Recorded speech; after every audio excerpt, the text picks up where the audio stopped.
और इधर छत्तीसगढ़ में कांग्रेस की आर्थिक नाकेबंदी पर सियासत शुरू हो गई है। पूर्व सीएम भूपेश बघेल ने बयान देते हुए कहा कि अडानी छत्तीसगढ़ के खनिज को लूट रहे हैं और ये लूट सरकार के संरक्षण में ही हो रही है। अडानी के खिलाफ हमारा प्रदर्शन है। पूरे प्रदेश में कांग्रेस आर्थिक नाकेबंदी करेगी। बीजेपी सांसद संतोष पांडे का इस पर पलटवार सामने आया। उन्होंने कहा भूपेश के बेटे के समर्थन में प्रदर्शन, क्या 2500 करोड़ लगाकर समाज सेवा की है। भूपेश ने छत्तीसगढ़िया के नाम पर लोगों को ठगा। बीजेपी विधायक अजय चंद्राकर का इस पर बयान सामने आया, जिसमें उन्होंने कहा कि कांग्रेस एक व्यक्ति विशेष की पार्टी बन चुकी है। देवेंद्र यादव लखमा के लिए कोई आंदोलन क्यों नहीं।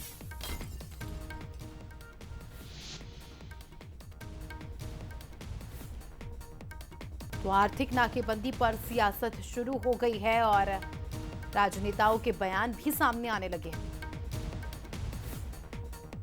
अडानी जिस प्रकार से छत्तीसगढ़ खनिजों को लूटने का काम कर रहे हैं और जिस प्रकार से छत्तीसगढ़ के जंगलों को उजाड़ने का काम कर रहे हैं, राजधानी कृत उन्होंने किया है। चाहे वो हसदेव की जंगलों को नष्ट करने की बात हो, चाहे तमनार के जंगल को नष्ट करने की बात हो, और जिस प्रकार से राज्य सरकार के संरक्षण में, उसके देख रेख में ये सब किया जा रहा है, जिसके विरोध में आज पूरे प्रदेश में आर्थिक नाकेबंदी की जा रही है। आज हड़ताल करत थे भूपेश बघेल के बेटा के समर्थन में। का भूपेश बघेल और ओखर बेटा समाज सेवा करत रहिन 2500 करोड़ लगा के? नहीं, छत्तीसगढ़ के खजाना में जेन पैसा जातीस ओला मिल बांट के अपन घर ला भरे के काम करी। भूपेश छत्तीसगढ़िया के नाम में प्रदेश ला ठगे के काम करिस। चलिए, गौरव शुक्ला हमारे सहयोगी इस खबर पर लाइव जुड़ चुके हैं, उनसे जानकारी लेंगे। गौरव, आर्थिक नाकेबंदी की बात आज हो रही है और उस पर सियासत भी शुरू हो गई है।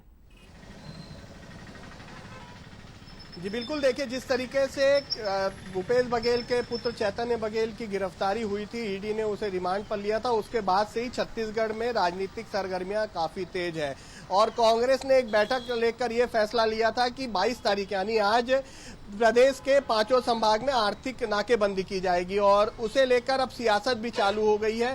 पहले ही बीजेपी ये कह रही है कि आदिवासी नेता कवासी लखमा जेल में है, उनके लिए कांग्रेस ने कोई प्रदर्शन नहीं किया। देवेंद्र यादव भी जेल में थे, उनके लिए कोई प्रदर्शन नहीं किया। चैतन्य बघेल के लिए क्यों इस तरीके का प्रदर्शन किया जा रहा है, ये सवाल कांग्रेस बीजेपी उठाते नजर आ रही है। तो कांग्रेस का यदि हम बात करें तो भूपेश बघेल आज दिल्ली से लौटे और उन्होंने ये साफ कर दिया कि ये जो आर्थिक नाकेबंदी है वो अडानी के खिलाफ है। अडानी के खिलाफ ये नाकेबंदी हो रही है, जिस पर बीजेपी का भी तंज सामने नजर आया। जो राजनांदगांव सांसद है संतोष पांडे, उन्होंने तो ये सवाल खड़े कर दिया कि क्या कांग्रेस ने भूपेश बघेल और उनके पुत्र ने समाज के लिए काम किया है, किस तरीके का काम किया ये बताए। तो वहीं अजय चंद्राकर ने तो ये सवाल पूछ दिया कि ये नाकेबंदी किसके लिए और क्यों। और मैं इस वक्त मौजूद हूँ वीआईपी चौक में, जहां पर 12 बजे जो है कांग्रेस के बड़े नेता यहां पर पहुंचेंगे, जिसे जिम्मेदारी दी गई है वो यहां पर पहुंचेंगे। ये NH30 भी है और 3 यहां के मुख्य रोड है। इधर यदि हम देखें तो एयरपोर्ट जाने का रास्ता है।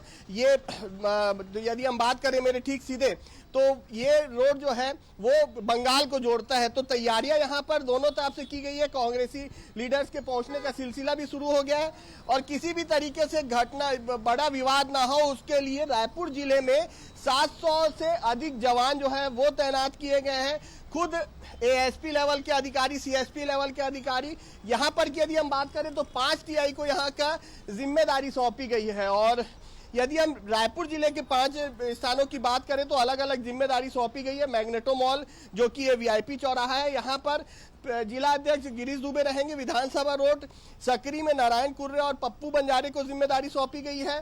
दिलबाग ढाबा जो साकरा में आता है, बिलासपुर रोड है, वहां पर की जिम्मेदारी पूर्व सांसद छाया वर्मा और पूर्व विधायक अनिता योगेश को दी गई है। और आरंग की बात की जाए, आरंग में पूर्व मंत्री जो है डॉक्टर शिव कुमार डहरिया रहेंगे। रसनी में वो वहां पर नेशनल हाईवे को घेरते नजर आएंगे। प्रमुख मार्ग है, लेकिन किस तरीके का असर उनके जो इस आर्थिक नाकेबंदी का है वो देखना होगा, क्योंकि किसी भी तरीके से चैम्बर का इन्हें समर्थन नहीं मिला है, ट्रक एसोसिएशन ने कांग्रेस को समर्थन नहीं दिया है, जो सीमेंट ट्रॉली वाले हैं उन्होंने समर्थन नहीं दिया, तो समर्थन कहीं नहीं मिला है। अब किस तरीके से कांग्रेस अपनी बातें रखते हैं इस आर्थिक नाकेबंदी से वो देखना होगा। और एक बात ये भी कही जा रही है कि पूर्व सीएम भूपेश बघेल इसी चौक में आकर जो है आर्थिक नाकेबंदी में शामिल हो सकते हैं, ये भी बात अभी निकल कर आ रही है। ठीक है गौरव, आप अपडेट देते रहिएगा, कुछ ही समय का इंतजार, उसके बाद देखने वाली बात होगी कि किस तरह से इस प्रदर्शन का रुख दिखता है रायपुर में। फिलहाल आपका शुक्रिया जुड़ने के लिए और जानकारी के लिए।